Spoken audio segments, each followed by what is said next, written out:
I'm joined now by Democratic Congressman Jared Golden from Maine. I don't know how much you were able to hear of this news conference afterwards, but I wonder just what your general reaction is, at least to the idea that we heard, from Speaker McCarthy at least, that he thinks it's a good sign of progress that we've now got a smaller negotiation, perhaps, and maybe now things can move forward towards breaking this impasse.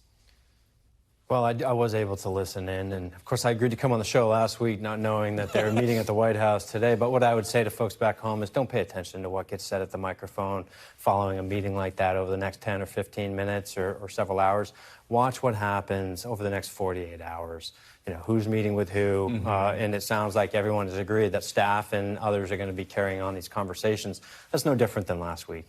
People came out after the meeting last week, they postured, they said things, suggested that talks didn't go all that well, but almost immediately we saw progress and understood that the White House and the Speaker's offices were engaged in talks the very next day. It's hard for me to imagine a coalition in the House that could pass a bipartisan bill on this that doesn't include you. I'm curious what you think this final deal might look like. How big, how small, what seems like it might be on the table for a bill that will, presumably be written in the Speaker's office, but will need Democratic votes like yours to get to President Biden's desk. Well, the one thing that I really want to stress is that myself and the Blue Dog Caucus that I am co-chairing has been calling for these negotiations since February 1st. We sent a letter to the president. I think we had a very clear message. It's been obvious since the last election that this was going to require a deal, either raising the debt ceiling or getting a spending package agreed to. The voters gave us a divided Congress where the Republicans now have control of the House. The Senate is controlled by Democrats. I think that this has been a foregone conclusion all along. Yeah. I know that there's a lot of hype and all that stuff around it, but to us, we saw what was going to be necessary from the very beginning, and as a result said, let's just cut to the chase. Let's skip the standoff, and let's talk real about our nation's budget. So something that Blue Dogs stand for and that I believe is important is talking about reducing our budget deficit. And from the perspective of Democrats, at a time when we spent more on the interest on our debt in the last budget than we did on transportation, education, and veterans combined, when we can look down the road and see that the same, not only is that going to remain true, but actually grow to a point where almost we're paying more than our entire domestic agenda at this current time. This is something Democrats have to take seriously because many of the things that we stand for and care about, that our constituents care about, are going to get squeezed out by these budget deficits if we don't take it seriously. I would say that I think we'd be in a stronger negotiating position right now if we had led the charge in saying, let's sit down and negotiate about this starting now back in February. And just a quick aside for our viewers, I want to let you know Kevin McCarthy is speaking again now at the Capitol. We're monitoring that. We're going to see if he says anything different than what he said at the White House. But our team is on top of that. We'll bring that to you as necessary in terms of the news value of what the Speaker might say at his second bite at the apple here. And Congressman, even to that point, you get the Speaker out here talking about this again. You talked about the idea that it might have been better for Democrats to lead on this. Are you satisfied with the urgency with which the White House and Democratic leadership have approached this issue, that we're at a point now where the president's canceling elements of a key foreign trip 2 weeks beforehand because we're still not there? I've been disappointed with the way they've handled it up until the last week, essentially. Writing a letter to the president on February 1st saying we need to negotiate. I put out a kind of mini proposal to say, well, here's some ideas to kickstart talks. I did that in early April. Of course, just a few weeks ago when Speaker McCarthy put their bill on the floor, the very first statement I made after that vote, joined by Congresswoman Perez and Congresswoman Peltola, three Democrats from rural areas, from districts that Donald Trump won in previous elections, we said it's time to sit down and commence these talks. So it's good to see the progress that's taking place now. Of course, there's urgency as we're running up against a potential deadline. Of course, we don't know if June 1 really is the ex-date or not, but it's good to see the urgency.